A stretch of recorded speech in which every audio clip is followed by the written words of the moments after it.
Chromebooks. Maybe you've heard about them, or maybe you haven't. But one day when you're looking for a new computer, Chromebooks might just pop up in your search results. No, these laptops don't run Windows or Linux. However, they run on a new type of software created by Google called Chrome OS. Chrome OS, until recently, was restricted to the Chrome browser. On the login page, you couldn't create your own password or PIN. You could only sign into your Google account. That can be nice sometimes, but not always. For instance, if you are constantly switching from one Chromebook to the next, that sign-in page can be a lot easier than having to create profiles for every new user.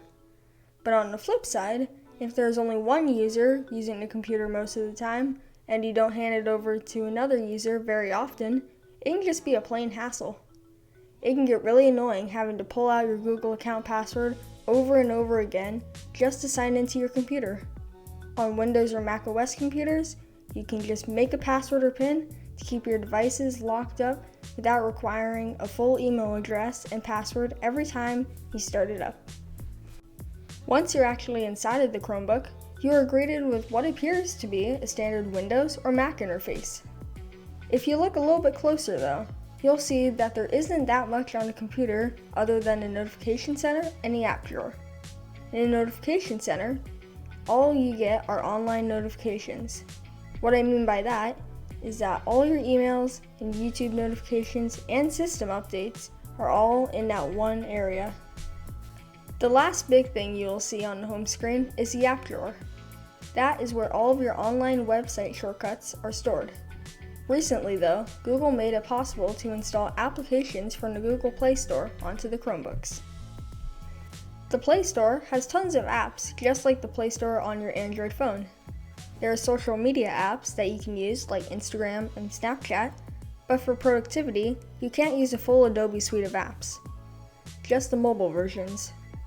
And for applications like Word, PowerPoint, and Excel, Google wants you to use their free online host of apps. Those range from Google Docs to replace Word, Slides to replace PowerPoint, and Spreadsheets to replace Excel. But unfortunately, none of those features that I talked about would be available without Wi-Fi. At least that used to be the case. Now, Google has an offline mode to use some of the apps offline when you're away from Wi-Fi. But you do have to prepare for that by switching individual documents and applications into their offline mode. With the software out of the way, it's time to talk about the hardware on the outside. This is the part where Chromebooks really show a difference compared to Apple laptops. With Apple, you can only buy hardware made by Apple in order to get the software that Apple has. But with Chromebooks, many manufacturers make hardware for Chrome OS. Some of those include Samsung, Acer, and of course, Google. You can find whatever hardware you want with the same software on all of them. If you're a student who is just needing an inexpensive laptop for writing essays, then this is entirely the computer you need. But if you need to use more professional apps, like Adobe Premiere and Photoshop, this might not be the right computer for you. If you enjoyed this video, please give it a like and subscribe if you are new to the channel.